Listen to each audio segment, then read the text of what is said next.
Hi folks, my name is Randy Beardsley, and today I would like to talk about the failed leadership and failed policies that have plagued our country for the last 50 years. This is part one of a two-part series called America, 50 Years of Failure.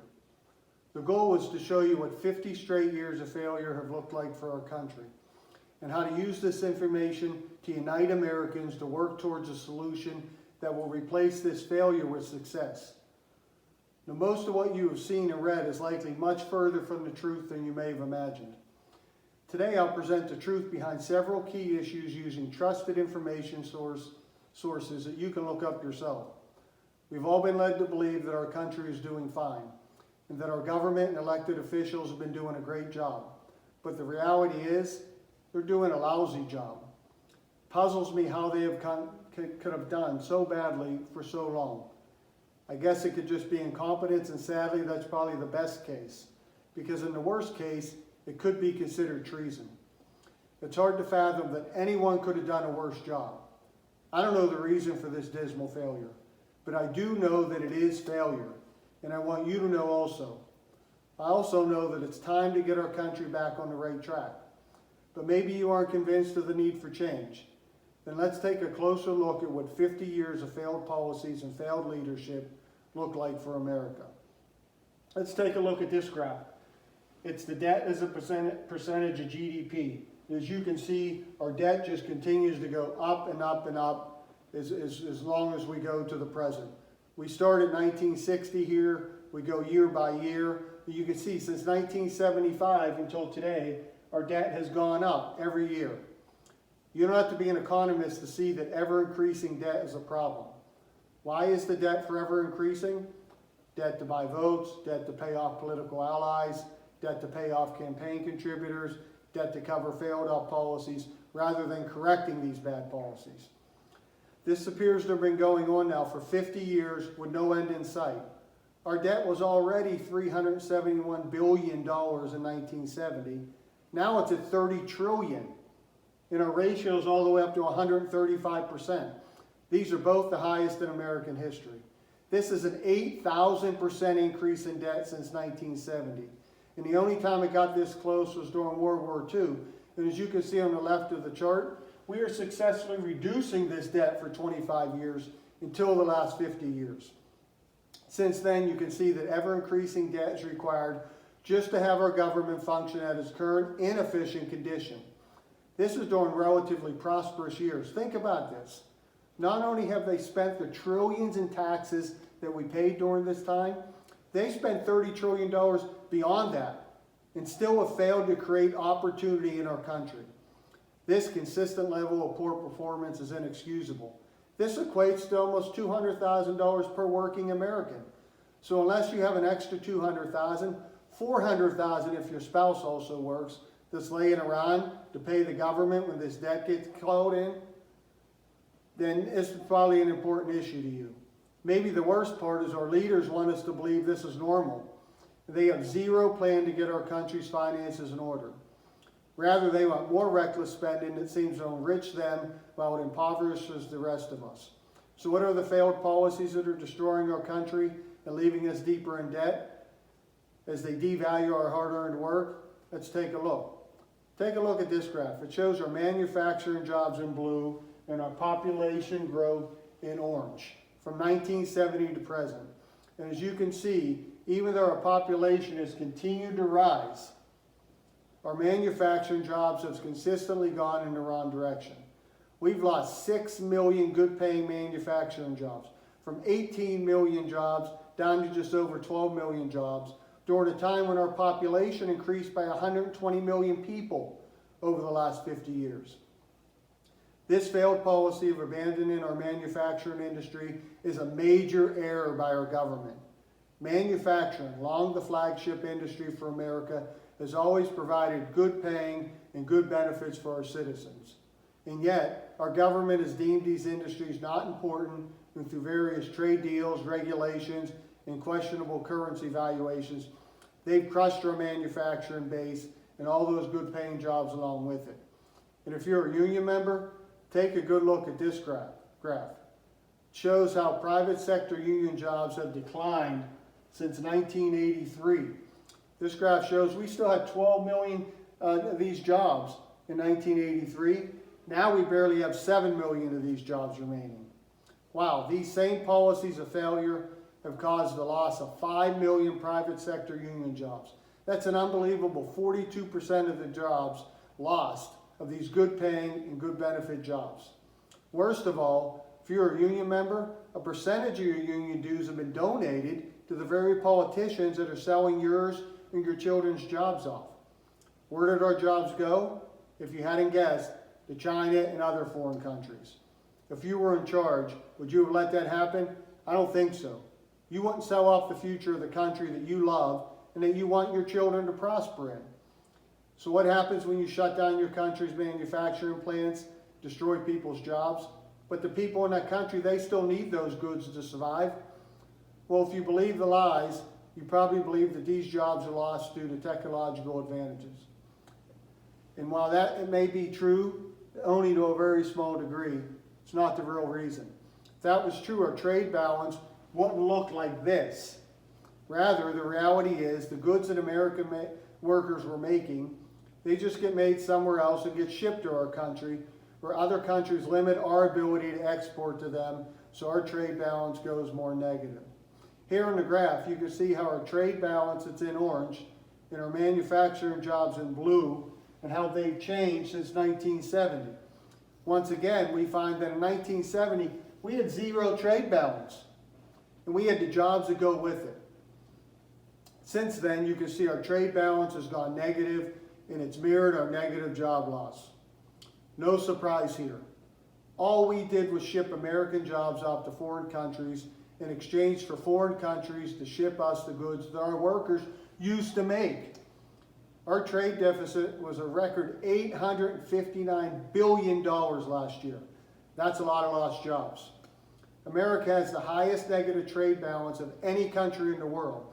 Actually, you would have to count, now listen carefully to this, you would have to count up the next 78 worst countries' negative trade balance in the world to equal ours. That's using 2018 data when our trade balance was only $600 billion. Think about that. Just to equal our trade imbalance, we have to sum up the total trade imbalances of the next 78 worst countries. It's just too hard to believe that our government allowed us to go from the world's manufacturing powerhouse and leader to being the worst of the worst in only 50 years. Even countries we wouldn't consider manufacturing powerhouses like Congo, Cuba, Estonia, Paraguay, and Turkmenistan, just to name a few, they figured out how to have a positive trade balance, but our leaders haven't been able to figure it out for 45 straight years. Is anybody else confused by this policy of failure? Does anybody else think that we can do better? I hope so, because we can. Now, another area of failure is our policy of endless war and endless defense spending. For the last 70 years, our government has set us on a failed path of one endless conflict after another, ongoing death and injury to our troops, and has sunk our economy deeper and deeper into debt. As shown in this graph, defense spending is almost $800 billion, and we would have to add up the spending of the next 10 countries with the highest defense budgets to finally exceed our spending. Take a look. I mean, we'd have to add up China, Russia, UK, Germany, India, Japan, South Korea, Saudi Arabia, Australia, and France, all to finally reach our spending. This is a crazy amount for a country that hasn't fought a war on its own soil for over 100 years. We have troops all over the world for reasons unbeknown to Americans or what benefit they offer Americans, other than we are bankrupting our country to pay for it. Worse than the debt, though, it has cost hundreds of thousands of Americans their lives or inflicted life-changing injuries upon them. If you take a look at this slide, you can see a sampling of the several failed interventions and wars, or undeclared wars, as we only have undeclared wars now that violate our Constitution. These are only the ones that I can name off the top of my head. Who knows how many more there really are? I've struggled to name any benefit that came to Americans for sacrificing their lives and their money for these fruitless efforts. But in every case, our government and the media came on every day to tell you our freedom was at stake. Our security was at risk. That if we fail to act, the end of our world as we know it will occur. But in spite of all this talk and how little we accomplished in these efforts, our world didn't end. What ended was the lives of several of our best and brightest sons and daughters that volunteered to defend our country, not somebody else's. Men and women that vowed to protect our Constitution from both foreign and domestic enemies, not to protect the borders of other countries when we won't even protect our own borders, or to protect the foreign business interests of those connected to our government. Yet, not even a year after the last wars ended, the drums of war are beating again for those that are naive enough to listen to them. But I want to draw your attention to one important thing regarding all these wars. We are always told that fighting these wars is a patriotic thing to do, that we are defending freedom, that these causes are so critical to our future that you should send your sons and daughters off to die in these foreign lands. But it's odd that none of the people that believe so fervently in these wars are willing to go themselves or to send their children off to die in them. The people that speak and write so eloquently about the necessity of war, are they going to send their children to the front line? I don't think so, because like so many other policies, going off to war, dying, getting maimed, that's for us regular folk. When the people that speak so strongly about the importance of these endless conflicts start participating themselves, or have their loved ones participate and share in the misery and loss that so many Americans have had to live with due to these endless wars, then I'll reconsider the importance of these conflicts. Until that time, this same old story, it just isn't very convincing to me. I'm not falling for the propaganda anymore, neither should you. Plus, our ability to win one of these wars, let alone win in a convincing fashion, it's suspect at best. But let's get one thing straight. All these military failures aren't due to our troops. I served our country. I know firsthand that the cause isn't the skill or bravery of our troops. The reason for these defeats, as well as for all the other failures in our country, poor leadership. Another failed policy is our climate change agenda. If you watch the news or listen to our government, you believe that America alone is destroying our environment. But the reality is, we have all been deceived about who's polluting the environment. Take a look at this graph. It shows how CO2 emissions have changed starting in 1990 until today. China is in the orange, and they're the worst by far individual country. America's in the blue, and the total of the rest of the world is in yellow. China pollutes over double the amount as we do. America is the lowest. So China is the world's biggest polluter for the last 15 years and pollutes over double what we pollute. Who knew? Don't believe me? Go to the International Energy Agency website yourself. And let me show you another important stat. This graph shows that America's CO2 emissions per dollar GDP has consistently been better than the world and significantly better than China. Actually, 3 times better than China. On top of that, we continue to outpace the world and make the gap even bigger. And don't let the scale unfold you.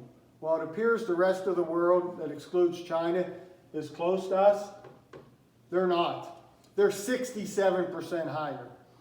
It's clear that any environmentally conscious person would insist on more manufacturing be done in America, since additional GDP output in America adds the least amount of CO2 emissions into the environment as compared to the world, not less.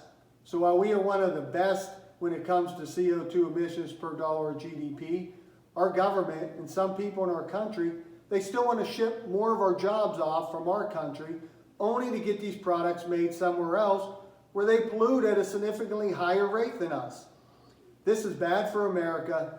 It's bad for the environment. Now, I want you to take a look at this. It shows the percent increase in CO2 emissions since 1990.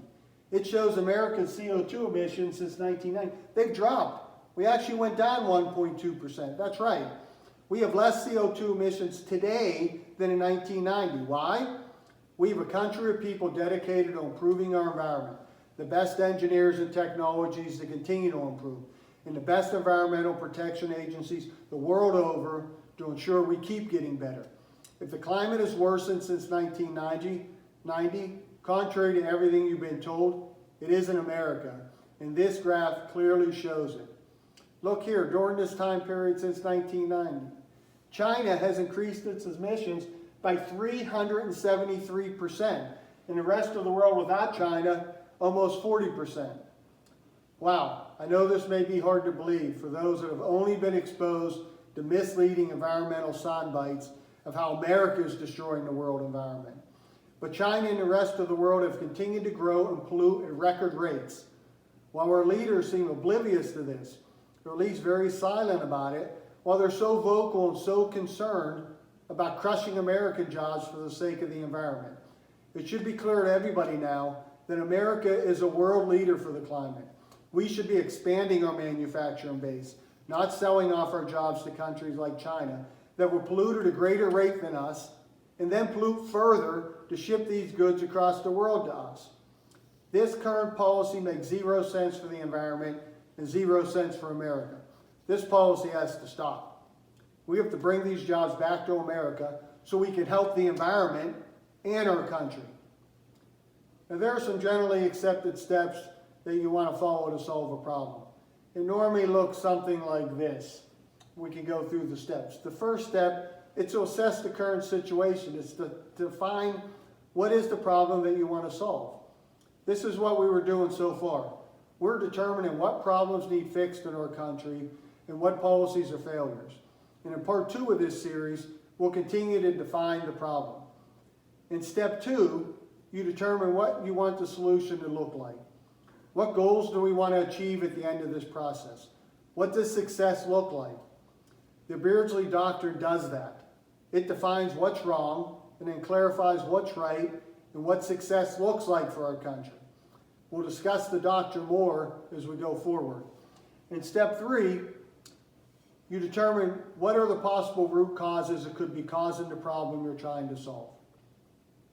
Then when you get to step 4, you develop a strategy that you believe will correct the most likely root cause and enable you to accomplish the goal that you want to achieve. This strategy in the long-term plan is called the PRESS plan. We'll also discuss that plan in a later segment. In step 5, you implement the strategy. You provide the people that are executing the strategy with a clear understanding of the strategy. You give them the tools, the training, the knowledge they need to implement the strategy. Later in the series, we're also going to cover what tools, training, and knowledge Americans need so they can help solve our problems. Finally, when you get to step 6, you've done all the hard work. Now it's necessary to see if the action plan accomplished the goal. So in step 6, you assess and evaluate the results of your work. If you corrected the problem and attained the goal, great. Time to move on to fix the next problem. But if you didn't, you have to determine if the failure was due to an ineffective strategy or a lack of proper execution of the strategy. If the failure was due to an ineffective strategy, return to step 4. Modify the strategy based on what you learned up to this point and implement this new strategy. If the failure was due to lack of execution, then you have to return to step 5. Ensure those that are tasked with implementing the strategy have a clear understanding of the strategy, and that they possess the tools, training, and knowledge to implement it. If they don't, then you have to invest the required time and training to ensure that they do. Then implement the strategy and continue to step 6. You continue to repeat this process until the goal is achieved. But in our country, it appears that we've forgotten all about step 6. Even though our results have been failures for the last 50 years, we keep doing the same thing over and over again. Doing the same thing over and over again, but expecting a different result, it's a definition of insanity. Good leaders complete step 6, they make adjustments to the plan as needed, and they achieve the goal. Why? Simple. Commitment to the goal, allegiance to the people that trusted them to be their leader. In the case of the leaders of our country, we expect them to set our country on a path to success out of allegiance to America and Americans. So why is it that we're stuck in this pattern of failure? Maybe our leaders don't have an allegiance to America.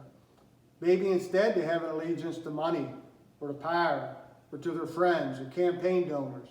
Maybe their political party. Maybe they just have different goals for our country than we do. Maybe they are achieving the desired outcomes that they want for our country. That's why nothing's changed. Whatever the reason, it's time to think about new leaders that have goals similar to ours and have an allegiance to America and Americans. I think it's pretty obvious at this point we're doing a lot of things wrong in this country. In part 2, we're going to look at several other failed policies that are threatening the future of our country. We're also going to begin to look at a path forward to work our way out of this mess. Feel free to share this with friends and family, because working together is the only way forward. It's said that the journey of 1,000 miles begins with a single step. The journey to reclaim our country may seem more like a journey of 1,000,000 miles, but it still all begins with one step. Today, I take that first step. Take that first step with me. I'll see you next time for part 2.